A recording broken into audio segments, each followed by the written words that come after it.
Hello, I am back for part 5 of Benjamin's Box by Melody Carlson. And we already read about Benjamin, this little boy who's made up for the story, but he is watching and learning about Jesus all the way through. And we can learn about Jesus as Benjamin does, even though Benjamin is made up just for this book.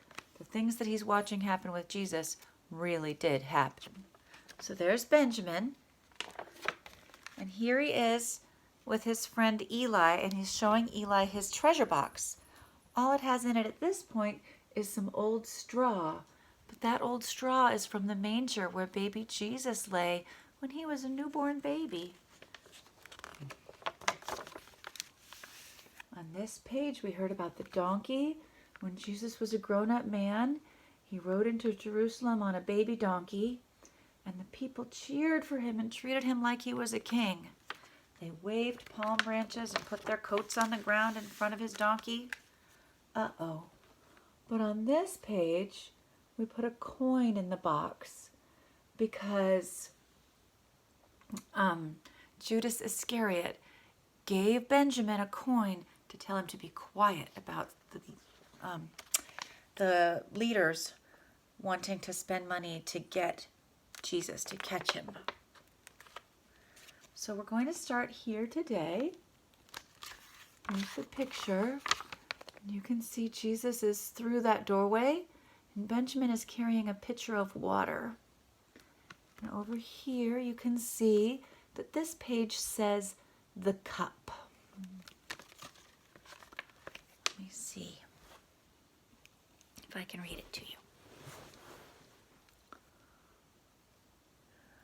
The next day, Benjamin was asked to help his aunt get ready for unexpected guests. They would be coming for Passover dinner. That's a holiday that's happening right now. I wonder if you have any friends celebrating Passover.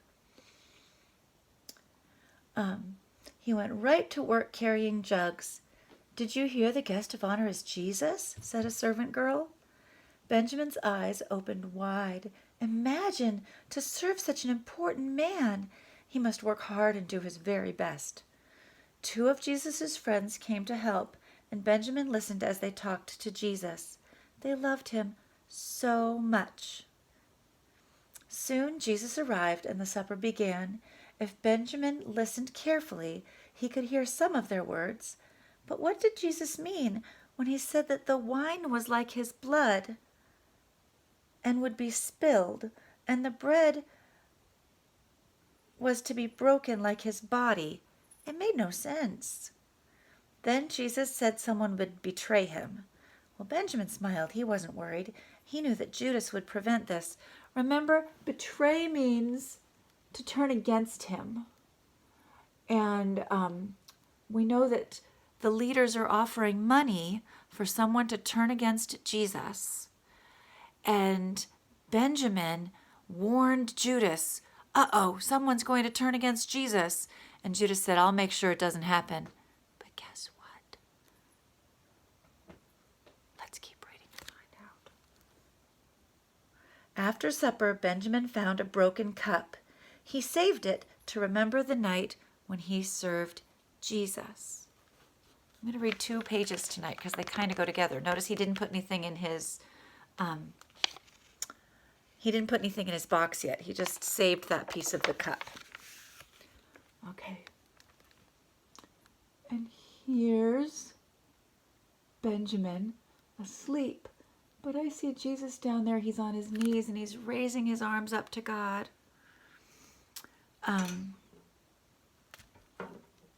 Later, Jesus and his friends left to pray.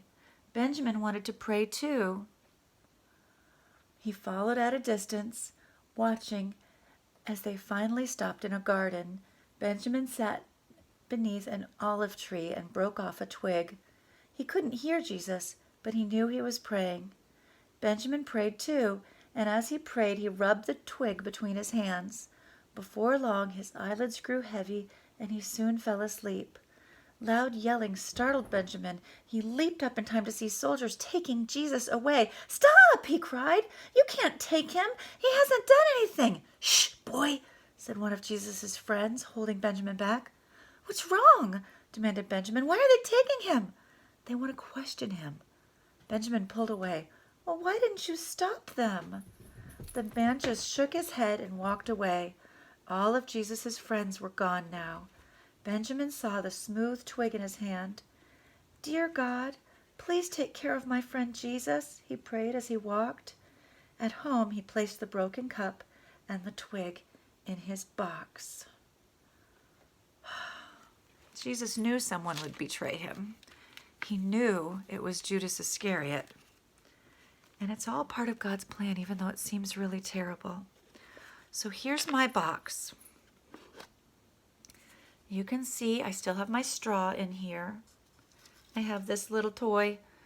It's a toy horse, but I'm pretending it's a donkey. I have a coin. And today I'm going to put in this cup. Do you think it's the kind of cup that Jesus used? I don't think so. But it's a cup that I found in my house that could fit in this box. And then I went outside again and I cut this little twig from a tree in my yard. And this is how Benjamin was praying in the story. Remember, he sat under an olive tree and he broke off a twig and he wanted to pray too because Jesus was praying and Jesus' friends were praying. And while he was praying, he did this. It makes his hands look kind of like this, kind of like he's praying. And so I can put this twig in my box too, to remember Jesus praying in the garden. Okay. Thank you. I'll read the next page on a different video. Bye-bye.